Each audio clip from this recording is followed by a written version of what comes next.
Okay, students, I guess the voice is clear to you. So today we are going to discuss about the 10 question which has given to you as an homework. As I know that all the 10 questions can't be clear to you without explaining the concept of the question. First of all, the entire questions deals with the topic of civics, that is political science, and the chapter name is the Constitution of India. As we have been discussed about Constitution of India so far, and we have been discussed about the preamble also. So the first question is regarding the preamble. So in this first question you have three sub questions, so let's look after it. That is, the first question says that the preamble of our constitution is a short statement of values. Now the second question along with is that which country has inspired India to incorporate the preamble? Why does it start with we the people of India? So the first question, let's start with it. We have lots of values in our constitution, and this values has been set up as an ideals and goals which the makers of the constitution intend to achieve through the constitution. We all know that who is known as the father of Indian constitution, that is B.R. Ambedkar. So B.R. Ambedkar जी ने preamble के through सबको ये समझाने की कोशिश की थी जो भी हम ideals, जो भी हम गोल सेटअप कर रहे हैं तो उसे हम अचीव कैसे भी करें. It's like by hook or by crook. So you have to tell about the values. That means over here the values would be liberty, justice, fraternity, sovereignty, and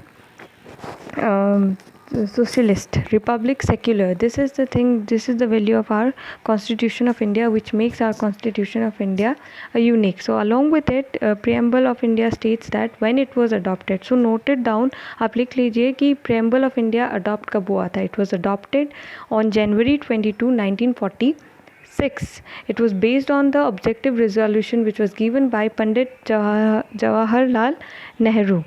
Okay, so this is the thing which you have to write in your that first question, that is value. So let's look to the very second question in the first question itself, that you can say it as a sub question.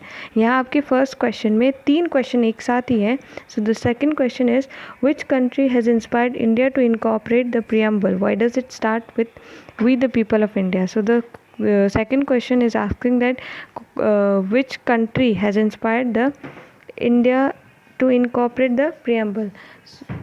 Over here is इसका ये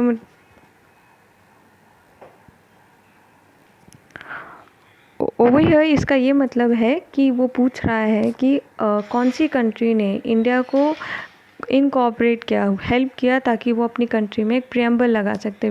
we all know that without any introduction the entire thing is meaningless.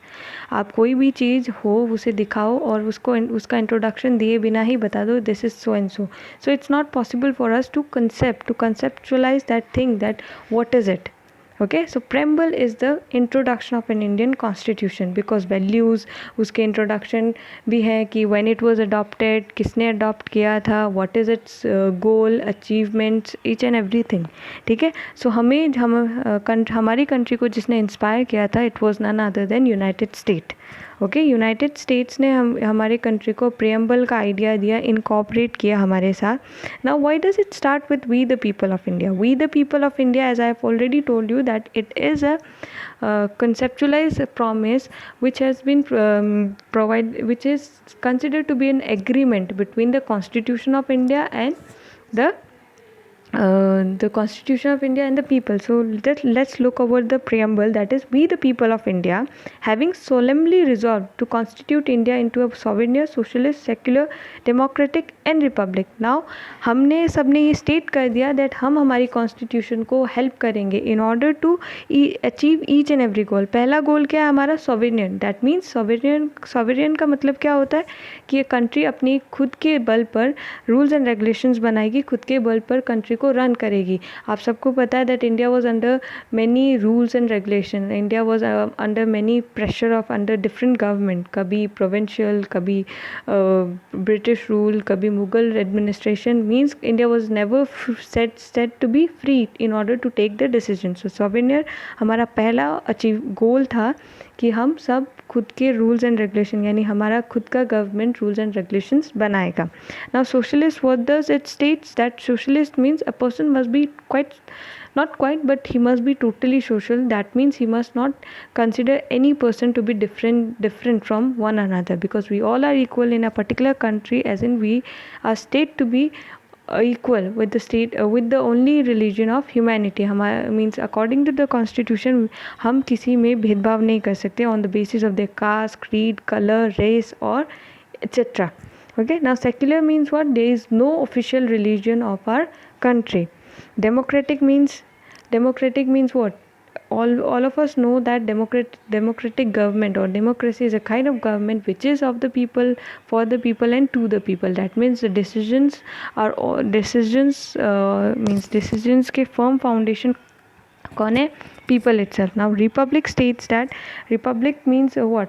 When we are getting our state to be officially announced in front of the world that we today from 26th of January 1950 we have our own rules and regulations and we are adopting our own constitution of India. Okay, this is for the first question. So let's start with the second question is, what are constitution amendments state its significance in a democratic country like India? We all know that India is a very large country. India बहुत बड़ी country along with a huge population. अब आप ये सोचो कि 1950 में तो इतना population नहीं रहा होगा. Then why we opted for the amendments? First of all मैं आपको amendments का मतलब बता दूँ. Amendment का मतलब क्या होता है? Corrections. ओके या डिडक्शंस. कॉन्स्टिट्यूशन, हमारी कॉन्स्टिट्यूशन की बिलीव ये है कि वी रिक्वायर्ड सर्टेन चेंजेस, क्योंकि इंडिया का एनवायरनमेंट और इंडिया का पॉलिटिकल प्लेटफॉर्म इतना क्रिटिकल है कि वो कभी भी बदल सकता है. So it's necessary for us कि हम सिचुएशन के बेसिस पे लॉज को थोड़ा फॉर्मुलेट करें. ठीक है.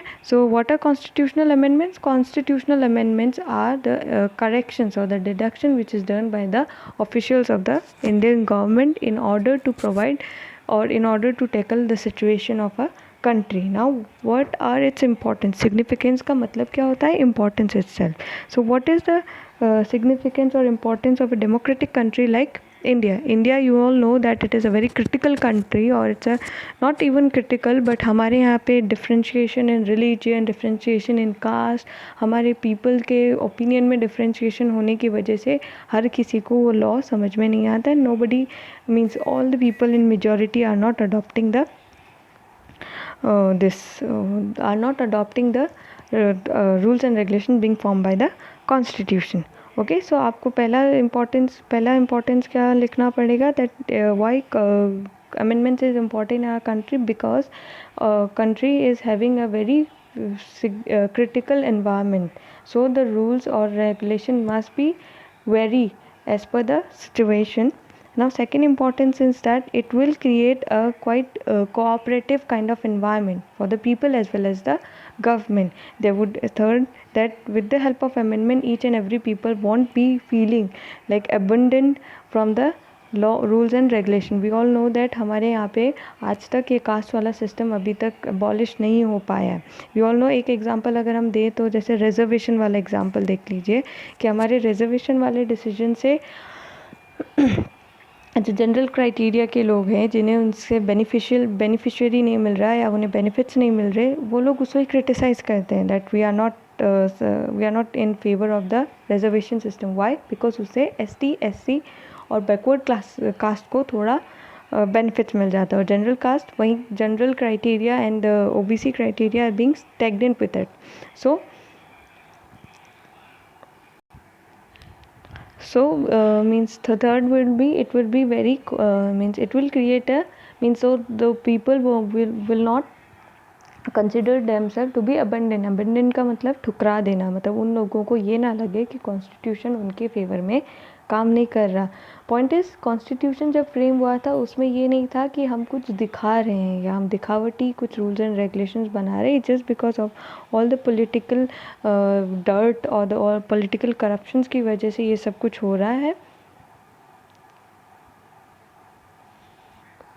So the fourth would be that it will let all the people to provide their equal opportunities as per the circumstances. Whenever the circumstances like seems to be very problematic or something means which will destroy the motive of the country. So in order to maintain the peace and the discipline, amendment is necessary, because if it would, अगर हमारा constitution भी rigid होता है, यानी उसमें कुछ rigid का मतलब क्या होता है, ठोस, उसमें चेंजेस करना इम्पॉसिबल है. सो अगर हमारा कॉन्स्टिट्यूशन वैसा होता तो हमारे यहाँ पे डिफ्रेंसिएशन ज़्यादा होते and people would come for the protest all the time. अब आपको ये पता है कि अभी कंट्री में हाल ही में पहले जो CAA वाली बिल के लिए प्रोटेस्ट चल रहे थे. Why it was that protest? It was because of the religion differentiation. हमारी कंट्री में हमने क्या किया, अपार्ट फ्रॉम नॉन मुस्लिम्स, हमने दूसरे कंट्रीज़ में लाइक पाकिस्तान, बांग्लादेश एंड अफ़गानिस्तान, हम इन 3 कंट्रीज़ में हमारे मीन्स नॉन मुस्लिम्स को अपनी कंट्री में सिटीजनशिप दे रहे थे. इससे क्या हो गया, now the Muslim criteria people, Muslims जो क्राइटेरिया के पीपल थे, उन्होंने मतलब द मुस्लिम रिलीजन पीपल ने क्या कहा कि why only non Muslims, why not Muslims, क्या हमारे लोग वहाँ पे क्या आपको ये लगता है कि इस्लामिक कंट्री में हमारे लोग they are living peacefully? So they were claiming for that protest that why this government is being discriminative, क्यों हमारे गवर्नमेंट हमारे साथ भेदभाव कर रही है. if they are providing the citizenship to in all the non muslims then why not muslims? so ये बवाल काफ़ी टाइम तक चला था. आपको ये भी पता है Shaheen Bagh means we don't I am not complicating the question. Thing is that आपको ये लिखना है that what are constitutional amendments. आपको ये पता है कि कॉन्स्टिट्यूशनल अमेंडमेंट्स क्या होते हैं. अमेंडमेंट्स का मतलब क्या होता है, करेक्शन. कॉन्स्टिट्यूशनल अमेंडमेंट्स मीन्स हमारे कॉन्स्टिट्यूशन में बहुत ऐसी चीज़ें हैं जिसे हमने पहले फ्रेम करके उसे अप्लाई कर दिया था, बट उसके आगे वाले इन फ्यूचर में क्या होता है कि उसको हटाना बहुत ज़रूरी हो जाता है. इसीलिए फिर हमें उसमें करेक्शंस करने होते हैं. जैसे हमारा जम्मू एंड कश्मीर वाला केस, जिसमें हमारे कंट्री में पहले कश्मीर को एक सुपीरियर आइडेंटिटी दी जाती थी. वहाँ के लोगों को एक अपनी वहाँ के स्टेट के पास एक अपना अलग कॉन्स्टिट्यूशन था. They were differ from the people of our country. Now क्या हुआ कि अमेंडमेंट्स करने के बाद हमारे उस में करेक्शन डालने के बाद क्या हुआ कि अब जम्मू एंड कश्मीर को यूनियन टेरिटरीज़ बना दिया और वो भी उसी कॉन्स्टिट्यूशन के तहत काम करेगा जिसके अंडर पूरी कंट्री काम कर रही है. ओके, सो इम्पोर्टेंस आपको पता ही लग गया है दैट द सिग्निफिकेंस और the importance of our Indian means this amendments in a democratic country like India, that in order to let the people know that there is a cooperativeness among the government and the people to give them equal opportunity. And the third point is that the people won't consider themselves to be abandoned by the rules being framed against their opinions, and also to keep a balanced discipline in the country so that there won't be any chaos. Okay, so ये आपका third question हो, I guess second question हो गया, sorry.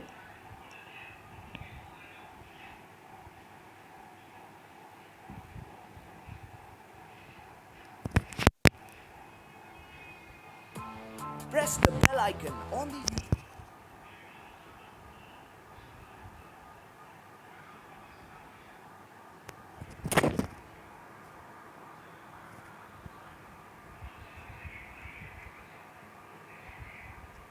Okay students, so let's come up with the third question, that is Indian constitution was also drawn up under very difficult circumstances. Elaborate this statement with the help of any four circumstances during which it was made. So we all know that India faced a lots of problem when it was being means when it was living its life, or when any rules and regulations was framed, and also along with this it has faced the problem when the constitution was framed. So we all know that means as we have been discussed in the class regarding the cabinet mission plan.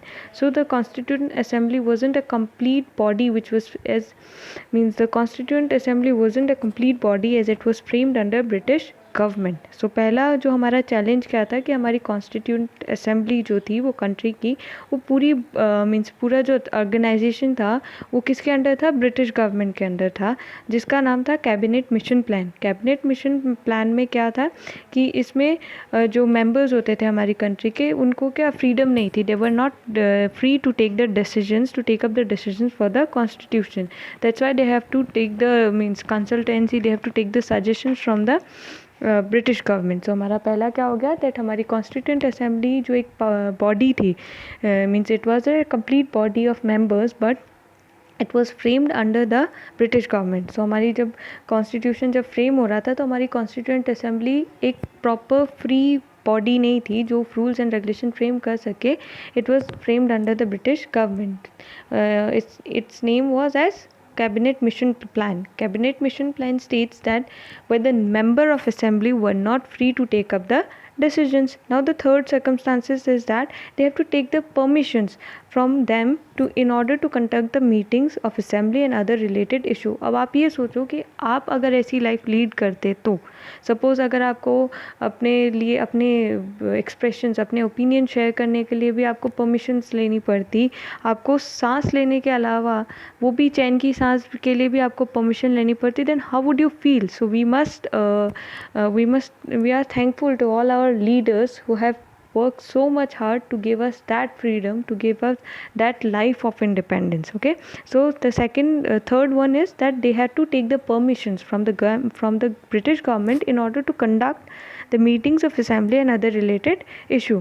Now the fourth one is that they had limits and completely authority which was then given to them. So उनके पास एक limits थी. जैसे अगर वो कोई भी meeting held करते थे तो उन्हें ये कहा जाता था कि तुम्हें इन सर्टेन टॉपिक्स पे ही डिस्कशंस करना है, अपार्ट फ्रॉम दैट आप कोई डिस्कशन नहीं करोगे, क्योंकि उन्हें ऐसा भी लगता था कि ये लोग हमें यहाँ से जल्दी भगाने या मतलब they are preparing themselves just to throw us from the country. So means the fourth one is that they had limits and complete authority. Means they had limits to frame rules and regulation, and complete authority wasn't given to them. So shall we revise it once again? So the first point is that the Constituent Assembly wasn't complete body as it was framed under British government. It was named as Cabinet Mission Plan, where the members of assembly were not free to take up the decision. This is the second point. Now the third one is they had to take permissions from the British government in order to conduct meetings of assembly and other related issues. They had limits and complete authority wasn't given to them. This is the fourth point. So we are done with the third question. As students, the fourth question is quite relatable with the second question. So it's a task that you have to do this question by yourself. इसमें क्या है कि ये बोल रहा है why did the constitution framers make provisions for amendments in the Indian constitution? But it's थोड़ा reversible है. उसमें कहा है कि amendments क्या होते हैं और उसके importance क्या है. इधर क्या बोल रहे हैं कि amendments को लेकर भी कुछ provisions है that like some amendments are not meant to be changed. उसे हम change नहीं कर सकते. समझ रहे हो? जैसे हम कॉन्स्टिट्यूशन का प्रेम्बल चेंज नहीं कर सकते, हम पूरे कॉन्स्टिट्यूशन को नहीं बदल सकते. This are some certain provisions which are provided. क्यों? क्योंकि उसे मिसयूज़ ना किया जाए. समझ रहे हैं? आपकी कोई भी चीज़ को अगर आप चेंज कर सकते हो, but they have put on the some terms and conditions so that the constitution won't be change as per their on behalf. अब तो आप देख लेंगे कि गवर्नमेंट तो हर साल चेंज होती है, तो फिर क्या मतलब हर 5 साल में चेंज होती है within a specific period of time. So they can change the constitution on the way they want, but we all know that there is a certain provision that this things can be change. जैसे बहुत सारे critical issues होते हैं जिसे change नहीं कर सकते. So they have asked that why did the constituent framers make provisions for amendments in the Indian constitution so that the powers won't be means so the power can not be in the wrong hands. There would be the critical issues of the country would remain certain. The critical issues of the solutions of critical issues of a country will remain under the provisions.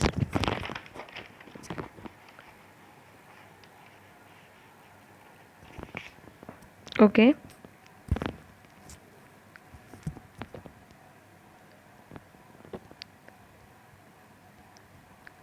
तो इसमें reason आपको यही explain करना है कि provisions क्यों लगाए.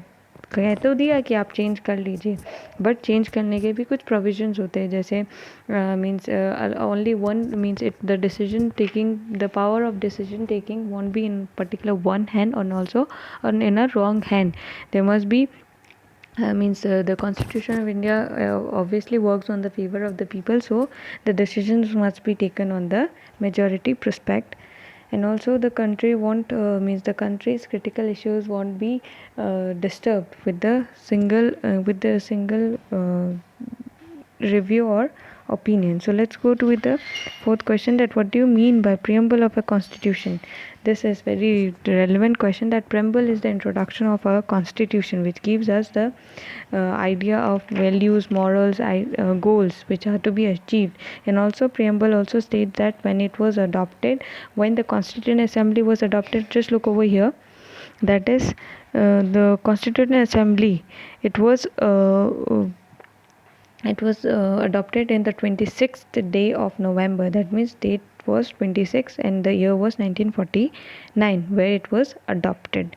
Okay, the Constituent Assembly adopted the Constitution of India, and along with the preamble was adopted on January 22, 1947 under the objective resolution of Jawaharlal Nehru. Now, what is the aim of question number 5? Now, let's look after the question number 5th only, that what is the importance of preamble? Why is a preamble important? So, I have already told you that if you are standing in front of your, अगर आप सीधा आपके teacher के पास सामने जाके खड़े हो जाओ और आप कह दो, means you are just standing over there. Okay, and now teacher even don't know your name, from where are you, means what is the purpose of you coming over there. So without knowing that, how could a teacher would know about you properly? So first and foremost thing which you will give to your teacher is your introduction, and along with your introduction, teacher is also going to give you the introduction. Suppose if teacher is the teacher who is standing right in front of you, जो teacher आपके सामने खड़ा है वो होगा science का teacher, but you are concept assuming that it's our maths teacher. So if the teacher is not introducing himself in front of you, then there would be a suspension, right? That who is he, or the teacher will also in the same suspension, that means I want to know the name of all the students. Okay, so preamble is important because a preamble, it is the states of it sets the ideals and goals which the makers of the constitution intend to achieve through the constitution. Now the preamble contains in a nutshell in the ideals and its aspiration. Nutshell समझते हो, एक shell होता है जो बिल्कुल मजबूती से close रहता है. दैट मीन्स ये इतना रिजिड है, preamble हमेशा constitution के साथ ही रहेगा, क्योंकि preamble को इस हिसाब से बनाया गया है कि उसको करेक्शन की ज़रूरत नहीं है. वो सारे प्रॉब्लम्स जो फ्यूचर में कोई ना कभी इंडिया को फेस करना होता, उसे ऑलरेडी, मतलब उसको सॉल्व करने के लिए ऑलरेडी प्रियम्बल में वो चीज़ें ऑलरेडी इरेक्टेड है. देखिए जैसे जस्टिस को लेके सबको प्रॉब्लम होती है. जस्टिस भी 3 तरीके के होते हैं, that is social, economic and political. Social justice में क्या होता है, that nobody is going to be discriminated on the basis of the caste, colour, race और क्रीड एक्सेट्रा. इकोनॉमिक में क्या होता है, that there must not be any discrimination on the basis of rich and poor in providing the equal opportunities. जैसे आप देखिए, अब pandemic चल रहा है कोरोना वायरस वाला, तो उसमें ये थोड़ी ना सरकार ये थोड़ी ना देख रही है कि हमें अमीरों को बचाना है, गरीबों को मरने दो. समझ रहे हो, उसमें क्या हो रहा है, that is the economic justice which is being provided to the people, that no matter the person is rich or poor, he must be treated with that virus. Now political justice means that nobody means there is no superiority or the hereditary kind of government. जैसे अगर prime minister का बेटा prime minister हो, that is not necessary. So political justice में क्या है कि the one who is capable candidate can be elected. Now liberty of thought, expressions, believe, faith and worship. Now liberty means what, you are free. अब आप सोचने का आपको बिल्कुल छूट है, आप जो मन में आए सोच सकते हो, आपको कोई मना थोड़ी ना करेगा. Expression means what, you can express each and everything to you, means to everyone through your social media. आप बोल के उन्हें एक्सप्रेस कर सकते हो, बट उसमें एक लिमिट होती है कि आपका एक्सप्रेशन थोड़ा कंट्रोवर्शियल ना हो, तो आपका एक्सप्रेशंस किसी के सेंटिमेंट्स को हर्ट ना करे. बिलीव यानी आप जो सोचते हो वो आपका है. जैसे 2 तरह के लोग होते हैं, one is pessimist, one is optimist. आप अगर ज़्यादा नेगेटिव सोचते हो, that means you are pessimist है. आपको हर बात से डर लगता है, कुछ भी करने से पहले नेगेटिव रिमार्क्स दिमाग में आते हैं, दैट इज़ योर बिलीव कि आप पेसिमिस्ट हो. कोई लोग इतने ऑप्टिमिस्ट होते हैं कि उन्हें हर गलत चीज़ में कुछ पॉजिटिव ही नज़र आता है. So that is their believe. Now government means government, not only government और any other people can change your belief. Now faith, आपको फेथ रियलिटी में हो या आपको फेथ फैसिनेटिंग में, आप काल्पनिक दुनिया में ज़्यादा फेथ रखो या रियलिटी में रखो, it's your choice. As in means आपका फेथ, अगर आप ये समझते हो कि मंदिरों में दान देने के अलावा आप गरीबों की मदद करोगे, उसको आप पुण्य मानते हो, ये आपका फेथ है। कई लोग समझते हैं कि हमें मंदिरों में दान देने को हम क्या कहते हैं, पुण्य कहते हैं। अपना अपना फेथ होता है। Worship to whomsoever God you want to worship, आप जैसे कोई से भी भगवान को मानो, होता तो एक ही है। It's up to you. Now equality of status and opportunity and to promote among them all. Now status and opportunity they, first of all इसमें ये स्टेटस क्यों डाला गया है, ताकि ये बताने के लिए, जैसे इक्वालिटी तो शब्द क्या होता है, जिसमें समानता होती है। अब क्या होगा कि जैसे एग्जांपल दूँ कि डॉक्टर एंड पियोन। अब पियोन बोल देगा भाई डॉक्टर की सैलरी इतनी है, मेरी तो इतनी है। आपने समानता कहा था ना, तो आप ये ध्यान से देख लीजिए कि उसमें क्या लिखा हुआ है, स्टेटस। अब वो डॉक्टर का स्टेटस क्या है कि उसने बहुत सालों मेहनत की, बहुत पढ़ाई की, तब जाके उसे वो उपाधि मिली है। पियोन क्या पढ़ा नहीं, मतलब उसके कुछ सर्कमस्टांसेस अलग रहे होंगे, ऑल्दो वो एक ही फील्ड में था, एक ही हॉस्पिटल में काम कर रहे हैं, बट उन दोनों का स्टेटस अलग है। तो अगर डॉक्टर्स और डॉक्टर्स के बीच में भेदभाव हो रहा है तो वो एक्सेप्टेबल नहीं है। But doctors and peon, you all know that doctor ने बहुत मेहनत की डॉक्टर बनने के लिए। पियोन बनने के लिए आई गेस मेहनत बाद में होती है, बनने के लिए मेहनत नहीं होती है, मेहनत पियोन बनने के बाद उसे काफ़ी मेहनत करनी पड़ती है। सो वही स्टूडेंट्स में देख लो कि हर एक स्टूडेंट्स के लिए right means it's a right of every student that they can means gain the education, they can gain the knowledge from everywhere. Suppose basically teacher के पास कोई राइट नहीं है कि वो अपनी अपॉर्चुनिटी के बेसिस में स्टूडेंट्स के साथ डिस्क्रिमिनेशन करे। And to promote among them all. अब दो डॉक्टर से सेम फील्ड में हैं, बहुत काफ़ी सर्जरी कर चुके हैं, बहुत लोगों का ट्रीटमेंट कर चुके हैं। अब अचानक से हॉस्पिटल का जो डीन है, हॉस्पिटल का जो ओनर है, उसकी एक दूसरे डॉक्टर के साथ अच्छी बनती है। So he was deciding to promote each means one of them among that two. तो अब वो उसको उसे प्रमोट करना चाहिए जो कैपेबल है, ना कि उसे जिसके साथ उसका व्यवहार अच्छा है ना। Fraternity says that assuring the dignity of the individual and the unity and integrity of the nation. Suppose dignity of a person, when ever आप कभी भी किसी का इंसल्ट करो तो ये सोच लो कि वही डिग्निटी आपकी भी है। कोई ना कोई पॉइंट ऑफ टर्म या टाइम में कोई ना कोई आपकी, अगर आपका इंसल्ट करे तो ये सोच लो कि आपके पास भी वही डिग्निटी है। Okay, so this was the I guess fifth question. Okay, so why it is important I have explained you. Now you have to frame the answers by yourself. I expect a good answer from your side. Now, what is the aim of socialist state and how can it be achieved? Aim of socialist state, which states that every person must be equal. How can it be achieved? By the mentality of a particular person, that if he considers that all the people are equal, then not only thinking, considering it and applying it quite different. आप ये बस अपने मन में बोलो कि yes all are equal, but मन में आपके अंदर एक भेदभाव वाला circumstances है that we are different. थोड़ा हिंदू मुस्लिम से अलग है, मुस्लिम थोड़ा जैन से अलग है, सिख से अलग है, बुद्धिज़्म से अलग है या पर्शियन से अलग है। आप जब तक अपने मन में ये ना सोच लो that every one is equal and you are not applying it, it can be achieve. Okay, although it is being framed with the government itself. That's why government ने सोशलिस्ट को अडॉप्ट करने के लिए कंट्री को क्या consider किया, secular. Secular means that the country is not having any official religion.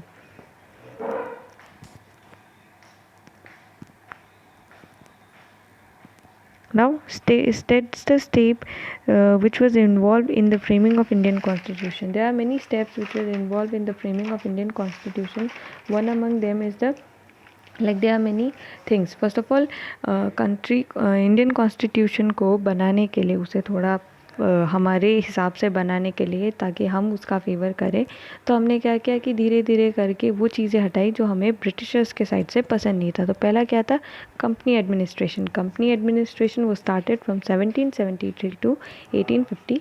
Sorry, company administration पूरा चला था जो 1773 से चला था to 1857। Okay, the first one was crown administration.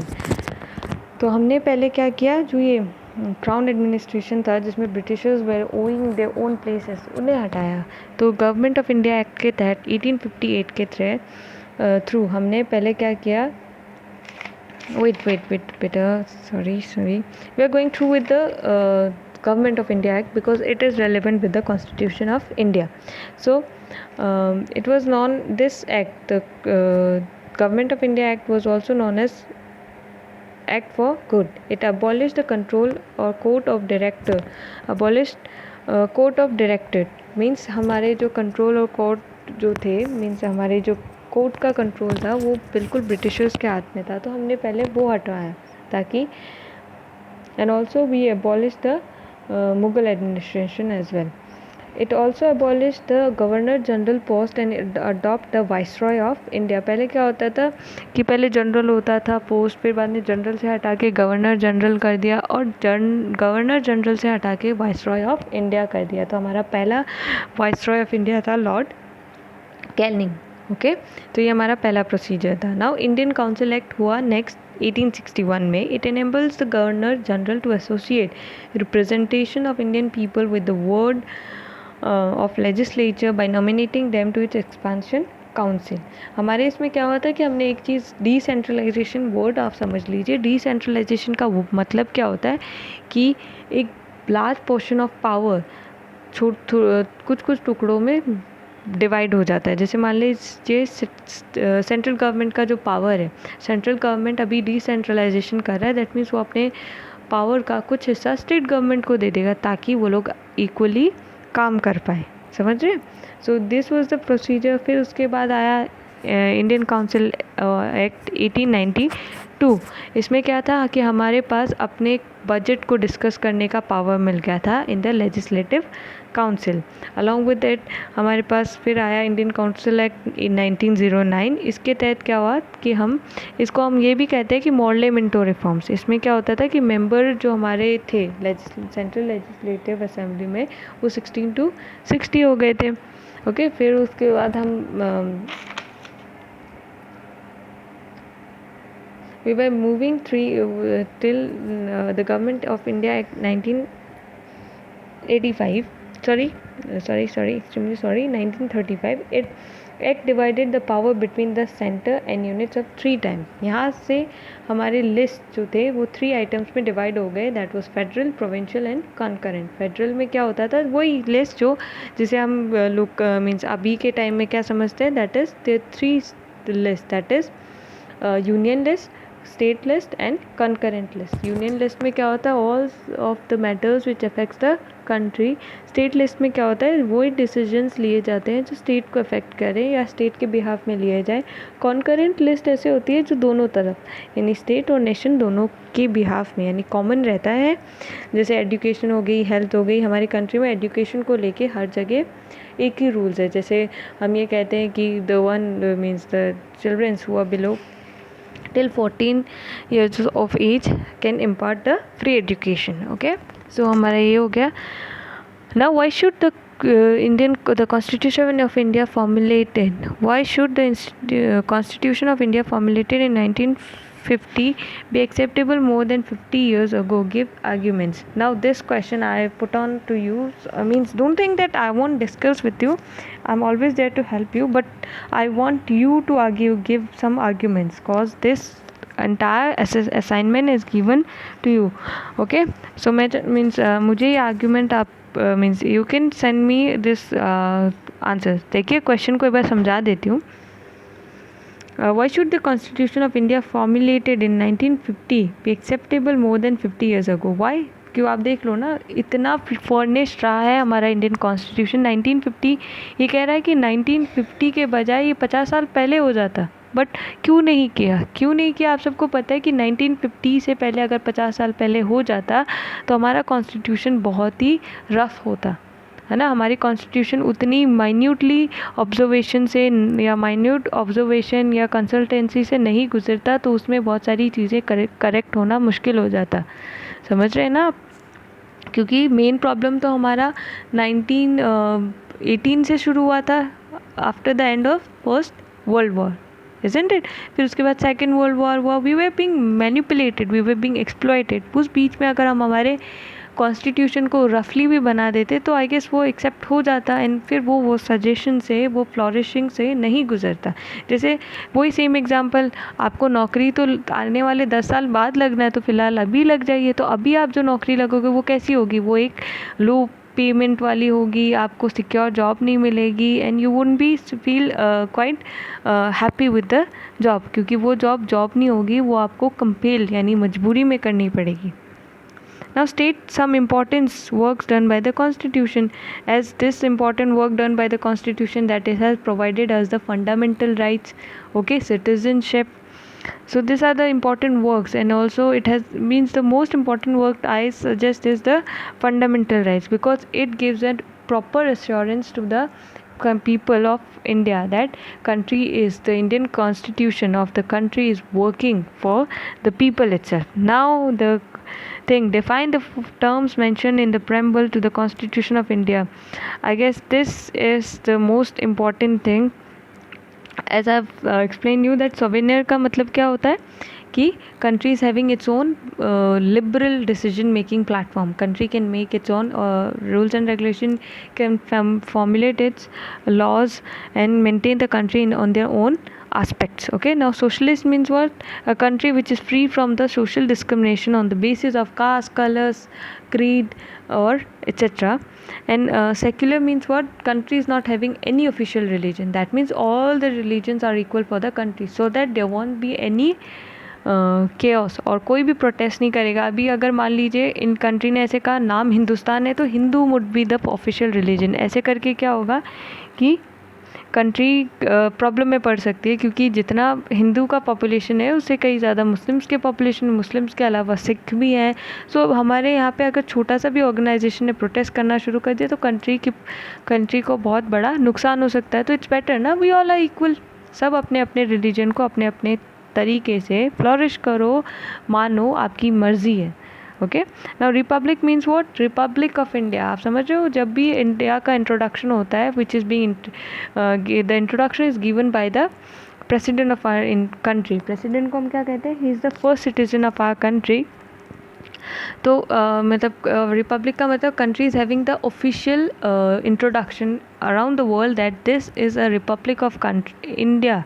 Okay, not Republic of British Indian government or some other name.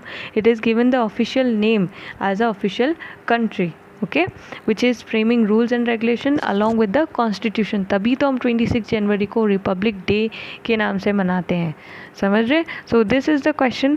So I guess अगर आपको कोई भी डाउट हो then you can contact me, but I guess आपको आ गया होगा, and if there is any inconvenient in the video, I am really sorry for that, but I will bring up more improvement in explaining you such things. Okay, thank you. So I request all the students to just make the question answers properly as per their expectations, as per the explanation, and if you can't understand, just go through the explanation once more. Okay.